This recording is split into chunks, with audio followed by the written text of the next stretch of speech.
Okay, good evening everybody. Now we are going to discuss about the three characteristics of existence, and first of all that we just need to discuss the first characteristics of existence, that is called Anicca or impermanence.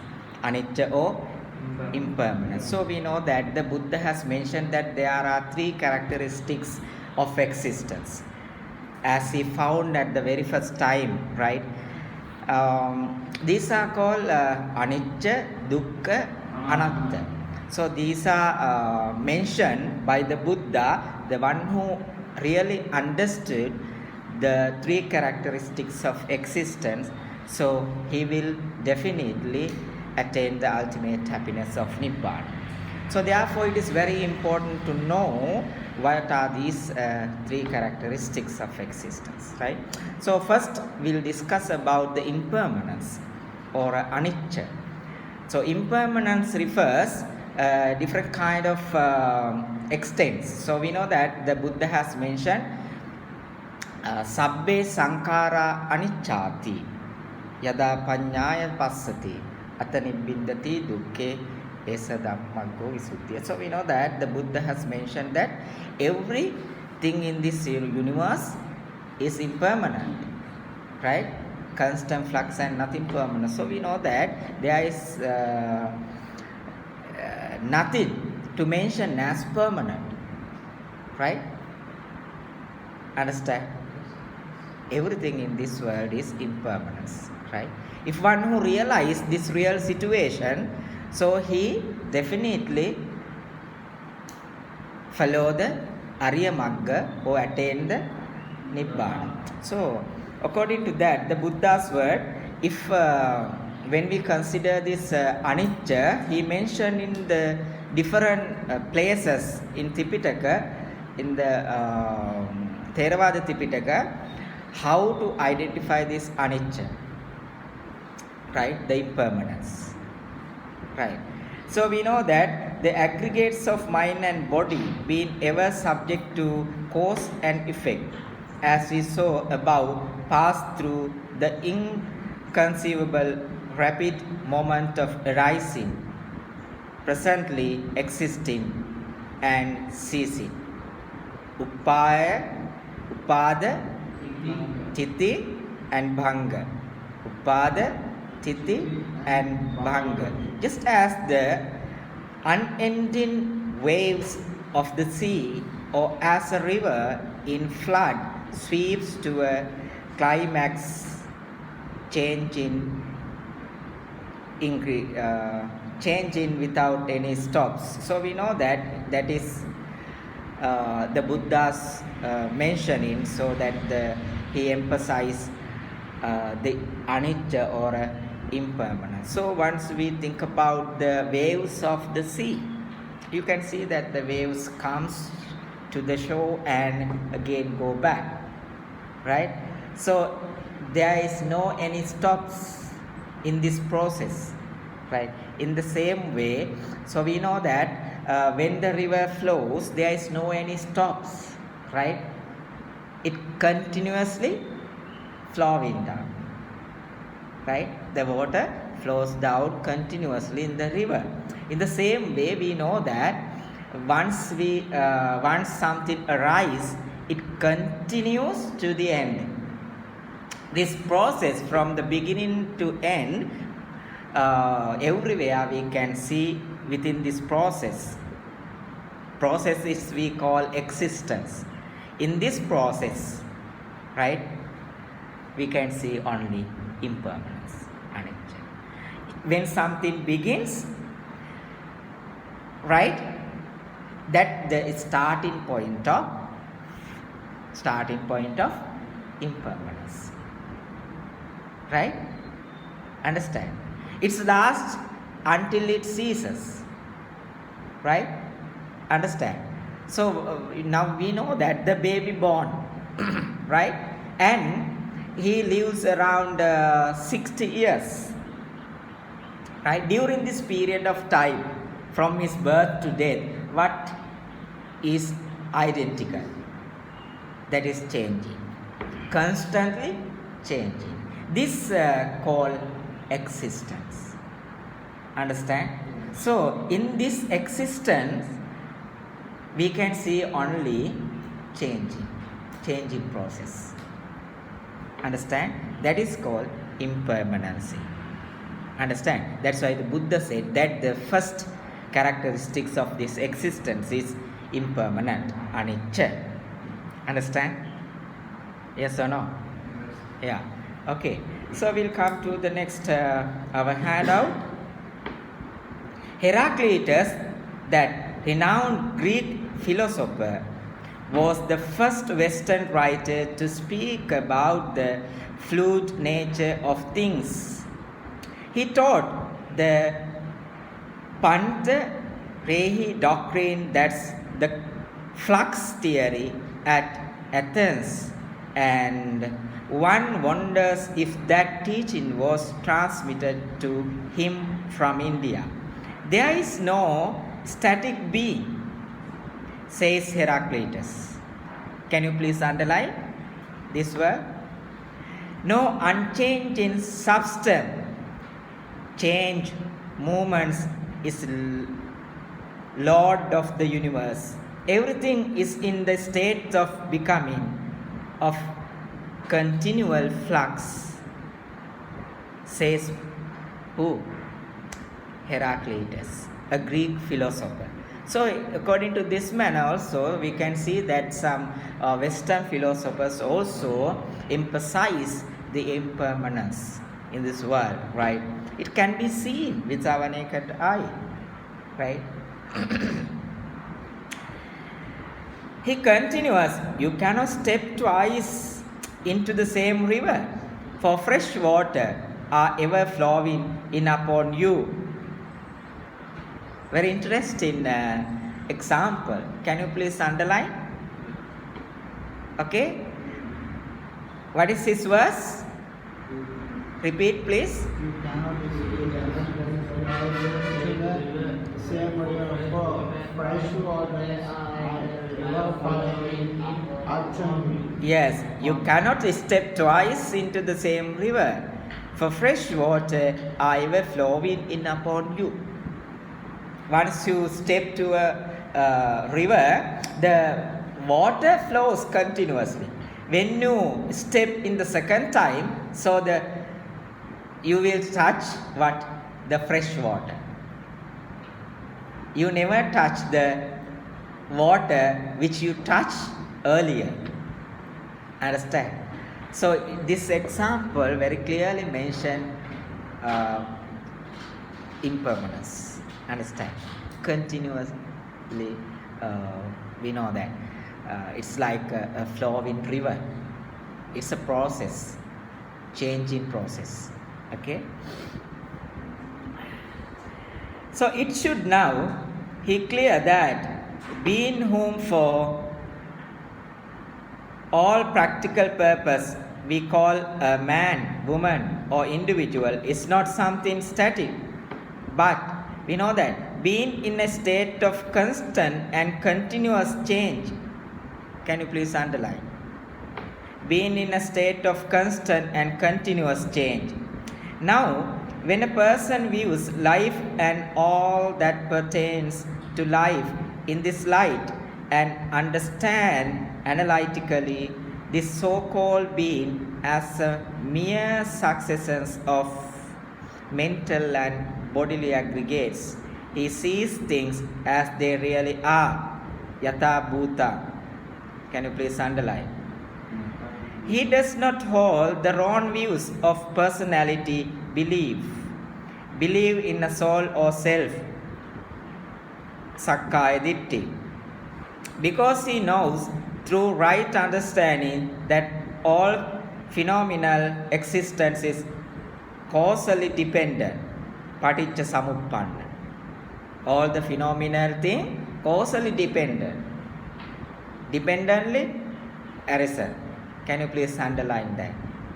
All phenomenal thing, even though that is animate or inanimate, all phenomenal thing causally dependent.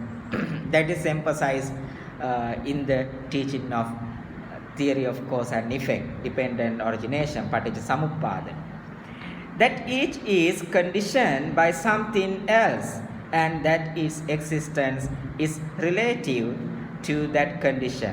He knows that as a result there is no I, no persisting psychic entry, no ego principle, no self or anything pertaining to a self in this life process. Can you please underline that? We know that if someone understands the reality, if someone is willing to understand the reality or in the middle path, so he is always having a samma ditti. It means that correct understanding or right understanding, right view, right? And he's always thinks that the things exist in this world, right? Or physically or mentally. Every phenomena, mental phenomena also, impermanence. Understand? We can see that the mental factors are constantly changed, right, than the physical body. We can see that how this physical body even change, right? When we consider the picture of your childhood, right, you can compare how were you in your childhood and now how you appear, right? So you can compare and you can see the changes in the physical body. But you know that how speed the mental factors change, right? Mental factors, සිත මීට වඩා වේගෙන් වෙනස් වෙනවා. We know that. So therefore the Buddha has mentioned here that we need to understand even though that mental factors also change rapidly, right, continuously. Understand? That is the impermanence.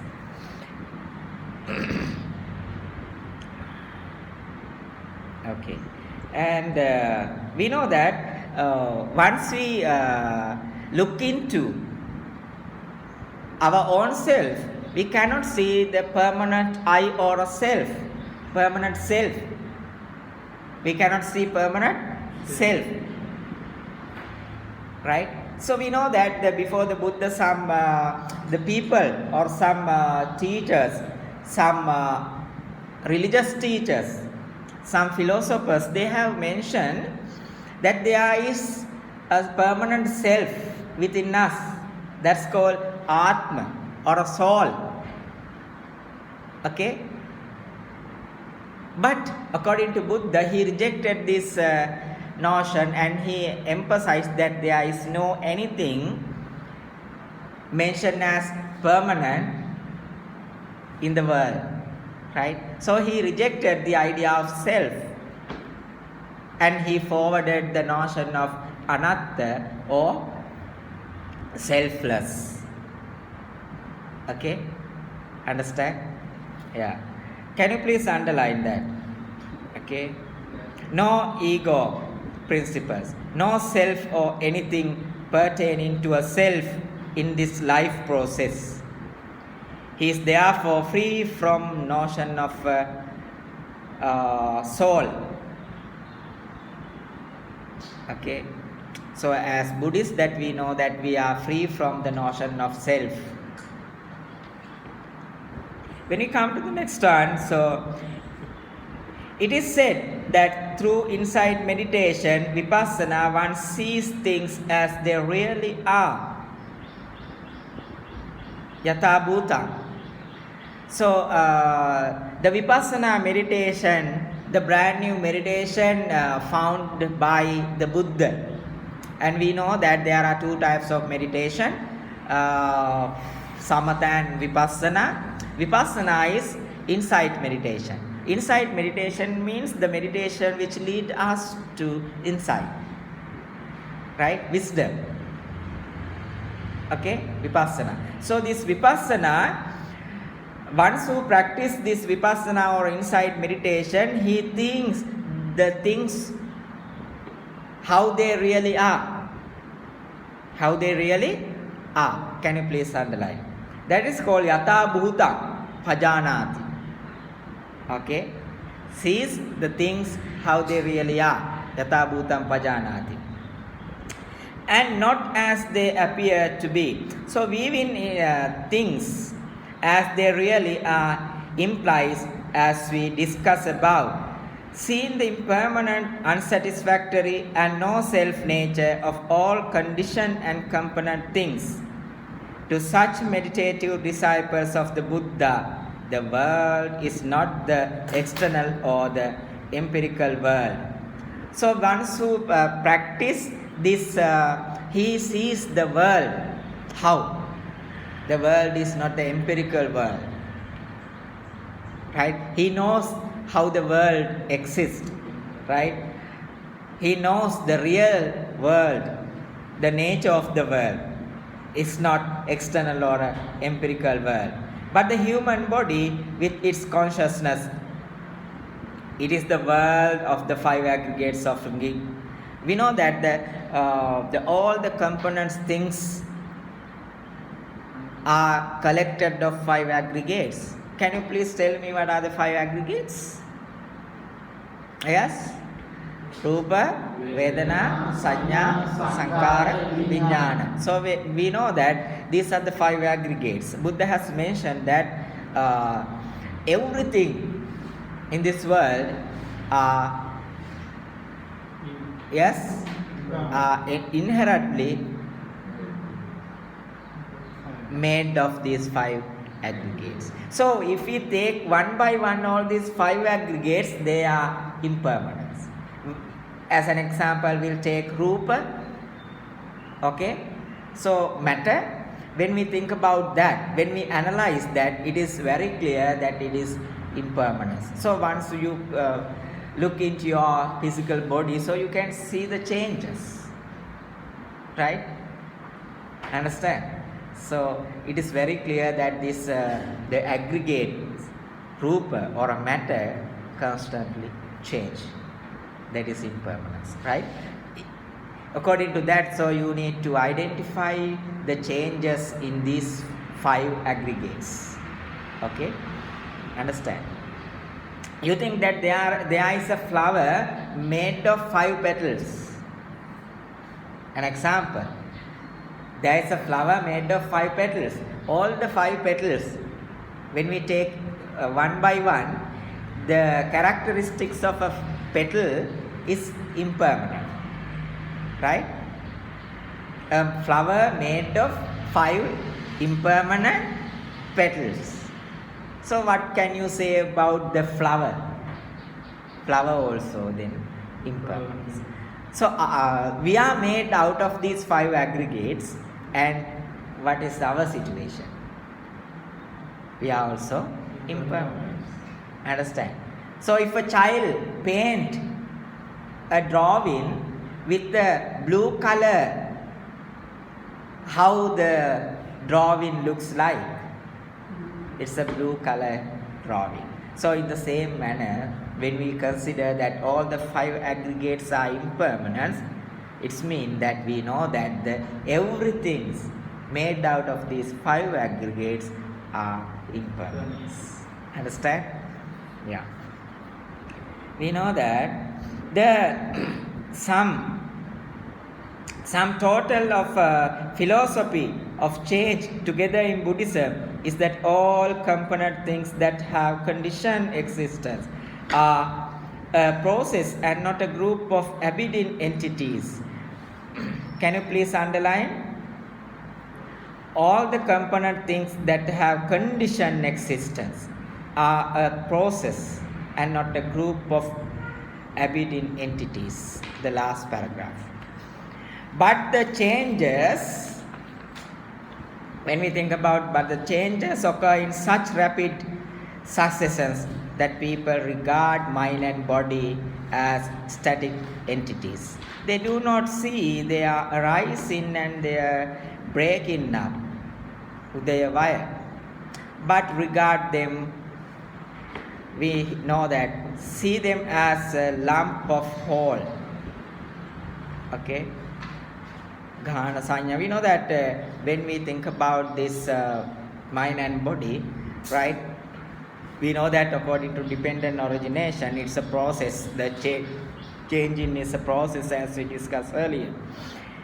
It is very hard indeed for people who are accustomed to continually think of their own mind and body and the external world with mental objection as whole, as inseparable unit. So get rid of the false appearance of wholeness. So long as man fails to see things as process, as movements, he will never understand the Anatta, no soul, doctrine of the Buddha. That is why the people impertinently and impatiently put the questions. So we know that if everything change, what is the characteristics of the second characteristics of this? Yada nicchan tan dukkha. What is the second characteristics of everything? It's suffering. It's suffering. Yeah, if something subject to suffering and dukkha or unsatisfactoriness, so we know that is suffering. Anicca and dukkha, okay, impermanence and suffering. It is also known as anatta, no self, selflessness. Understand? We cannot find a self or a permanent soul or permanent self. That's the third characteristic of this existence. As Buddha mentioned here, yada nicchan tan dukkha, yan dukkha tadanatta. Okay, these are the three characteristics of existence. If there is no persisting entity, no unchanging principles like self or soul, what is that? The experiences that result of deeds here and hereafter. Underline, please. Yeah. If there is no persisting entity, no unchanging principle like self or soul, what is it that experiences the result of deeds here and hereafter? So, this is very argumentarial concept. Now you know that if there is no permanent self, who will get benefit from the deeds that you are doing right now in this world? Now you know, you believe, according to the theory of karma, that you believe, the most of the people, they believe that, so you will get the benefit from what you are doing right now. Sometime if you perform good action or a kusala, so you will receive good result. And if you perform bad action or unwholesome deeds, so you will get bad result in this life or yes, next life. No? Understand? Then if you believe that there is no permanent self, who will get the benefit of that? Have you ever think?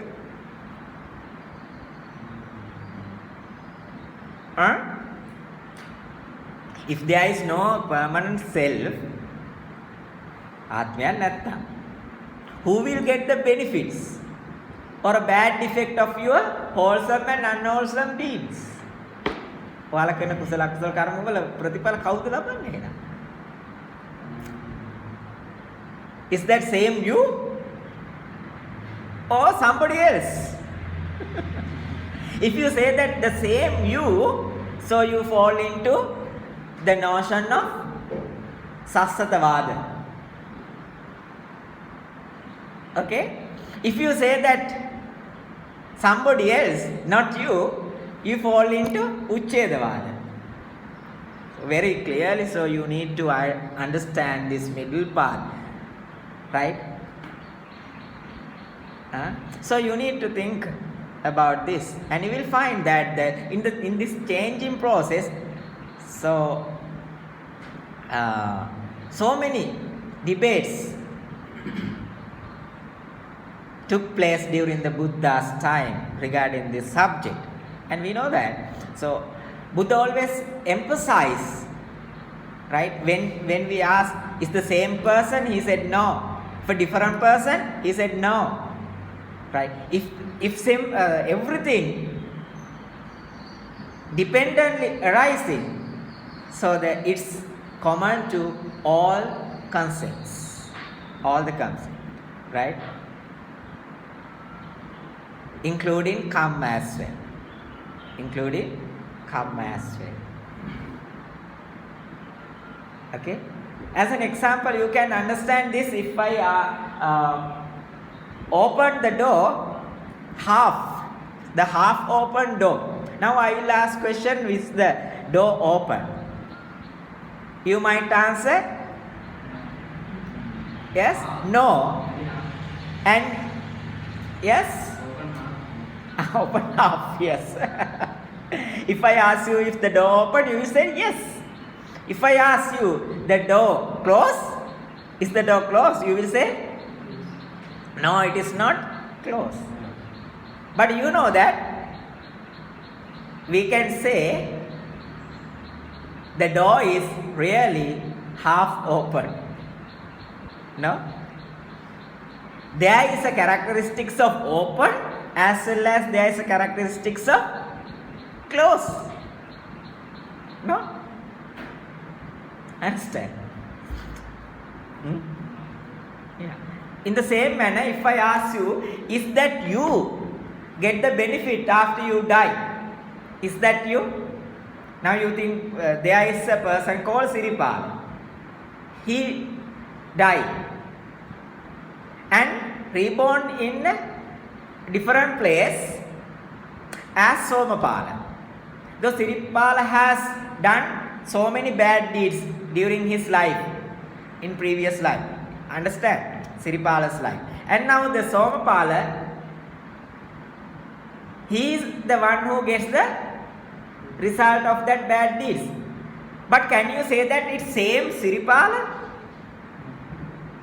No, now he is Somapala. Can you say that he is not the Siripala totally? Can't say. No? Neither Siripala nor Somapala. Is it? But we need to think about that we cannot say that it's totally Siripala, no, Somapala, or both. In the same manner, Buddha was questioned regarding Dukkha. Right? Sayankatan Dukkham, Parankatan Dukkham, Asyankarang, Aparankarang Dukkham, Adicca Samuppannan Dukkham. So Buddha has rejected all these four notions. Right? Buddha always mentions all the things, including these physical and mental. Right? Physical phenomena and the mental phenomena are dependently arising. They including karma as well. Understand? Okay. So here, the two different discourses deal with the burning question the Buddha was explaining in the detail to this disciple, the impermanent nature of the five aggregates, how they are devoid of self, and how the latent conceit, I am, and mine cease to exist. Then there arose thought in the mind of a certain monk, thus, material body is not self, feeling is not self, perception is not self, mental formation are not self, consciousness is not self. Then what self do selfless deeds affect? Underline please. Then in this detailed conversation he has mentioned that these five aggregates, material body is not self. It means Rupa is not self. Feeling is not self. It means Vedana is not self. Perception is not self. It means Sanya is not self. Sanya කියන්නේ ආත්මය නෙමෙයි. Mental formation are not self. Sankara ආත්මය නෙමෙයි. Right? Sankhara is not self. Consciousness is not self. Vijnana is not self. Okay, Vijnana is Atma in a way. So then, what self do selfless deeds affect? Okay, so what self do selfless deeds affects? So very interesting. The Buddha reading the thought of monk's mind said the question was beside the point and made the monk understand the impermanent, unsatisfactory and non-self nature of the aggregates. Underline. Yes, the question was beside the point and made the monk understand the impermanence, unsatisfactory and no self nature of the aggregates. So we just need to understand these three characteristics of existence without finding the answers for these questions. Right? Once you understand this Anicca, Dukkha and Anatta, so he realized the true nature of this world. It is wrong to say that the doer of the deed is the same as the one who experienced its result. Underline. What is that, Handro? Doer of the deed, kriyawa karanna, is the same as the one who experienced its results. එයාමද ඒක ප්‍රතිඵල භුක්ති විඳින්න. ඔන්න පරිස්සමෙන් yes කියන්න ඕන, පරිස්සමෙන් no කියන්න ඕන. You know that. This very important point, right? It is wrong to say. එහෙනම් ඒක වැරදි කියන එක මොකද්ද? The doer of the deed is the same as the one who experienced its results. It is equally wrong to say that the doer of the deed and the one who experienced its result are two different persons, as we discussed earlier. It is wrong equally. ක්‍රියාව කරන්නා මයි එහි ප්‍රතිඵල ලබන්නේ කියන එක ඒකත් වැරදි. ක්‍රියාව කරන්නා නෙමෙයි එහි ප්‍රතිඵල ලබන්නේ කියන එක වැරදි.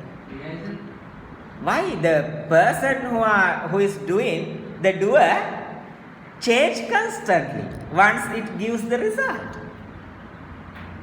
No? And you think that when you are in age 5, you kill a squirrel, right? Understand? So you receive the result when you are at the age of 16.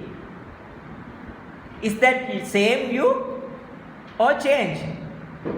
You cannot say that it's same you or different person. දෙකම කියන්න අපිට වෙන කෙනෙක් කියන්නත් බෑ. මම නෙමෙයි වෙන කෙනෙක් කියන්නත් බෑ. මම මේ කියන්නත් බෑ. So it is equally wrong. Underline please. For the simple reason that what we call life is a flow of psychic and physical process or energize arising and ceasing constantly. It is not possible to say that the doer himself experiences results because he is changing now. Underline. Every moment of his life. Doer is always changing now, in the process of changing. Every moment of his life. But at the same time you must not forget what? The fact that the continuity of life that is continuous of experience. Okay? The procession of events is not lost. It continues without a gap. The child is not the same as an adolescent. The adolescent is not the same as the adult. They are neither same no totally different person. Nature so, nature anyo, underline. Nature so, nature anyo. Explained in the Milinda Panya. There is only a flow of bodily and mental process. Underline. There is only a flow of bodily and mental process. Did you understand, Bhante? The child is not the same as an adult. Punchi ළමයාම නෙමෙයි teenager කාලේ අපිට දකින්න පුළුවන්. නේද? The adult is not the adult. වැඩිහිටියෙක් වෙන්නේ ඒ පුංචි ළමයාම නෙමෙයි. They are neither same nor totally different person. මොකද කියන්න පුළුවන්? They are neither same nor totally different person.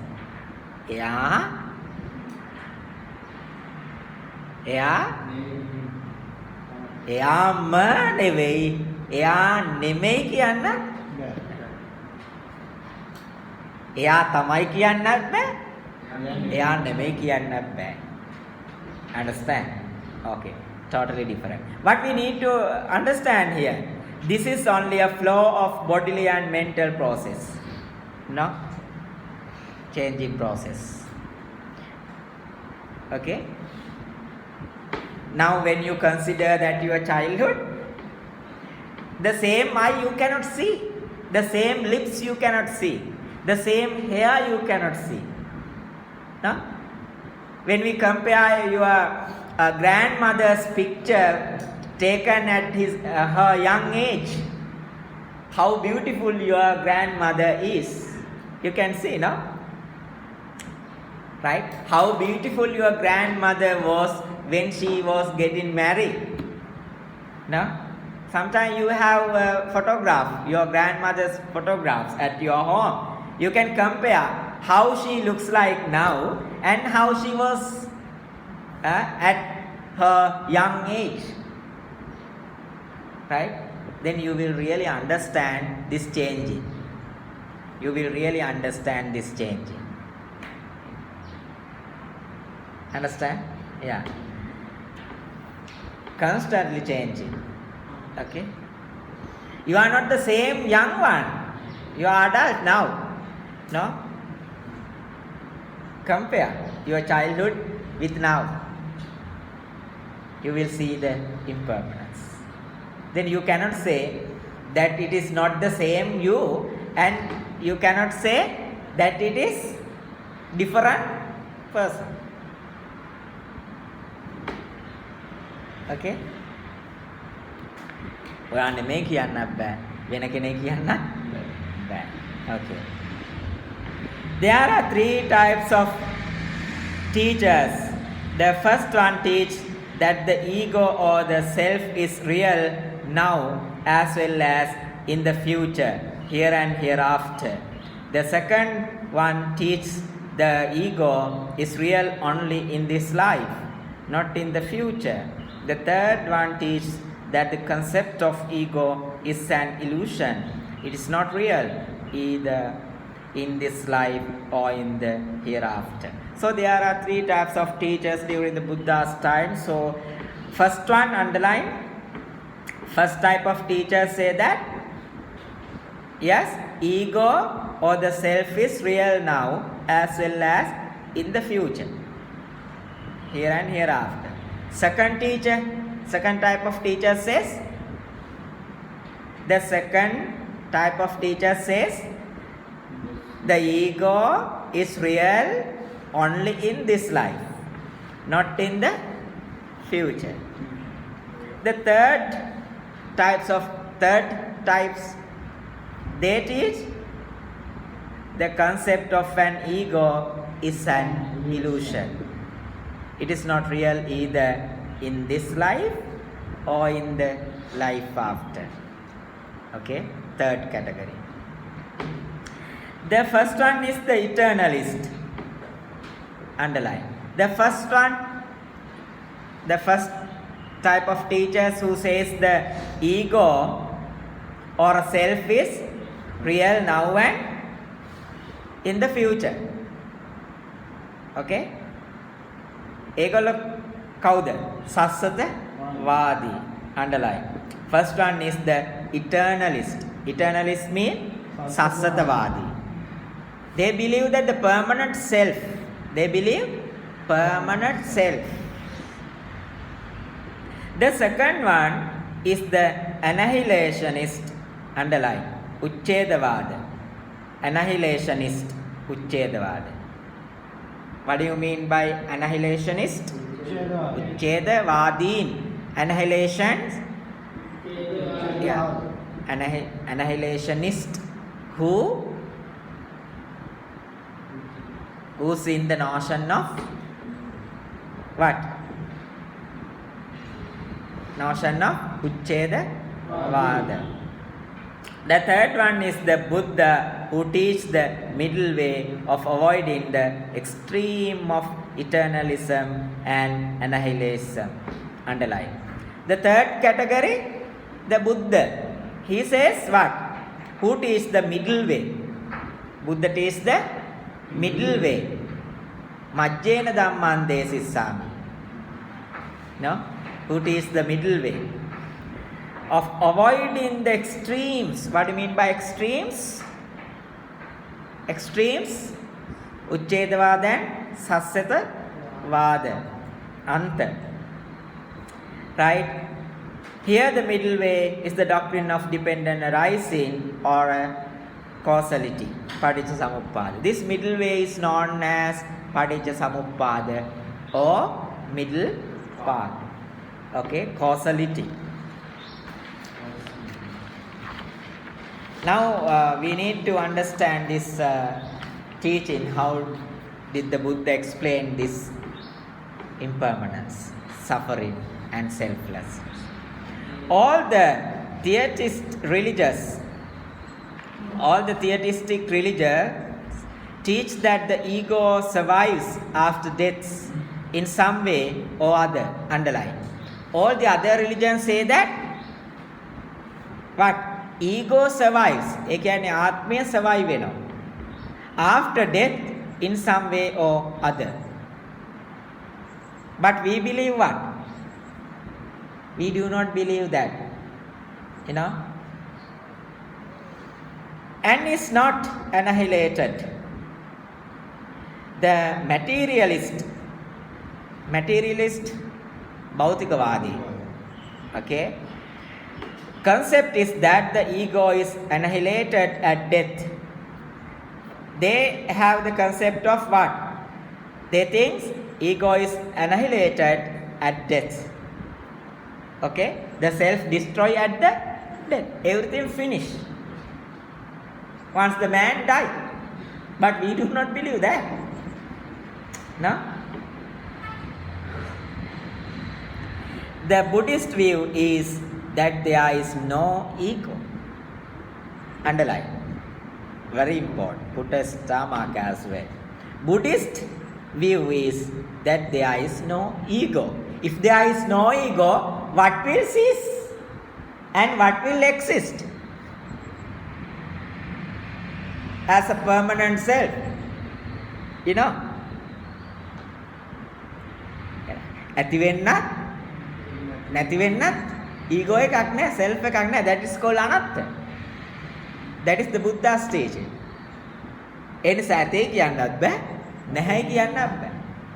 නැති දෙයක ඇතක් පනවන්නත් බෑ, නැති දෙයක නැතක් පනවන්නත් බෑ. You know that? Understand? If nothing exists, how to say the end of that or how to say the beginning of that? Okay? Permanent self, how to mention? If there are nothing exists, really. That is the Buddhist view. Buddhist view is that there is no ego or anything substantial or lasting, but all things conditioned are subject to change. Underline. All things are subject to change. Okay?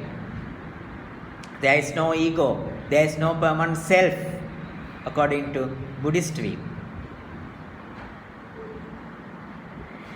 And they change, not remain in the same for 2 consecutive moments, and that there is a continuity but no identity. Underline. There is a continuity, this changing, constantly changing. There is no same for 2 consecutive moments. Okay? There is a continuity but no identity. So long as man cherishes the idea of a lasting self or ego, it will not be possible for him to conceive the idea that all things are impermanent, that there is in reality an arising and ceasing of things, samudaya dhamma, vaya dhamma. So we know that in Satipatthana Sutta, we know that it emphasizes, it teaches what? Samudaya dhamma and vaya dhamma.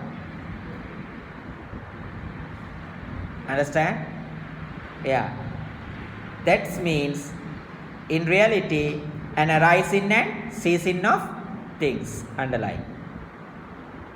The understanding of the Anatta doctrine, which is exclusively Buddhist, is indispensable in the understanding of the 4 Noble Truths and the other principal tenets of Buddhism. So we know that the understanding of the Anatta doctrine, okay, which is exclusively Buddhist, is indispensable in the understanding of the 4 Noble Truths. Once you understand the 4 Noble Truths, he understands this Tilakkana or Tilakuna, or the 3 characteristics of existence. Okay? Okay? Right. The people of the world today mark the change in nature of life. Although they see it, they do not keep it in mind and act with dispassionate discernment. Underline. Now you know that you can see this changing in the life, you know, but you do not take it into account. You know that. You can see the changing of this life. The people can see the changing. Okay? But they do not take into account. Okay? That is why the world always full of crimes. You know? We know that here. Though change again and again speaks to them and makes them unhappy, they pursue their mad career of, we know that they are always full of lust, anger, and delusion. So, to understand this reality, one needs to remove what? Lobha, dosa, moha. Or once you remove these, greed, anger, and delusion, so you will realize the true nature of the world, true nature of this existence. Okay, that is called Nibbana. Okay, Ragakkayo Nibbana, Dosakkayo Nibbana, Mohakkayo Nibbana. That is called Nibbana. Okay, once you remove the last, okay, we call that greed, as well as anger and delusion from your mind. So you will really understand the true nature of the life, or true nature of this world or existence. So that is emphasized by the Buddhist doctrine that is known as Buddhism by the world. We know that the Buddha has mentioned and introduced this brand new teaching to India in 6th century BC, and it rapidly spread in India as well as to the other countries. That is why today also we are discussing these notions, right? So we know that to understand the reality of this existence, we need to try to understand these three characteristics of the world: Anicca, Dukkha and Anatta. Okay? Right. Thank you very much.